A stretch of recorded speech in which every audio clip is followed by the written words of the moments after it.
खदीजा नूर और दिल की आवाज़, एक रूहानी सफ़र सूरा कौसर की तरफ। खदीजा नूर एक परसुकून गांव की रहने वाली थी।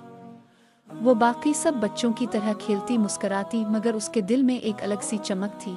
एक सवाल, एक तलाश। एक दिन शाम के वक्त वो तन्हा बाग में बैठी थी। सूरज गुरूब हो रहा था, परिंदे वापस अपने घोंसलों में जा रहे थे और हवाओं में एक अजीब सा सुकून था। खदीजा ने आसमान की तरफ देखा और आहिस्ता से कहा, अल्लाह, मैं तेरी किताब को समझना चाहती हूँ दिल से।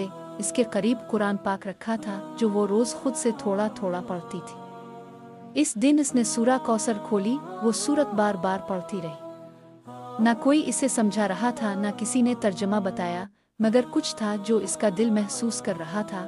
खदीजा नूर ने आंखें बंद करके खुद से पूछा, कौसर का मतलब क्या हो सकता है?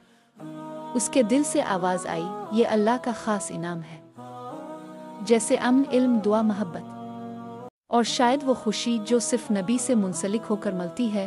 फिर वो आहिस्ता से मुस्कुराई और बोली, तो सूरा कौसर मुझे कहती है कि अल्लाह ने नबी को बहुत कुछ दिया और हमें भी चाहिए कि अल्लाह का शुक्र अदा करें, दिल से, सच्चे दिल से नमाज पढ़ें और कुर्बानी दें सिर्फ अल्लाह के लिए। इस दिन खदीजा नूर ने अपने दिल में फैसला किया, मैं सूरा कौसर को सिर्फ ज़बानी नहीं, ज़िंदगी में भी पढ़ूंगी। मैं नमाज को दिल से पढ़ूंगी। मैं दूसरों की मदद करूंगी। मैं हर काम अल्लाह के लिए करूंगी।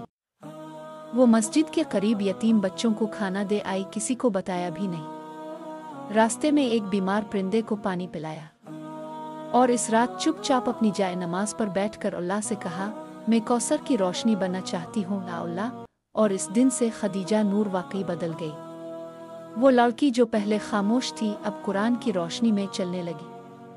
और लोग हैरान होकर कहते, खदीजा नूर सिर्फ नाम नहीं, अब वो वाकई अल्लाह के नूर से मुंसलिक हो गई है।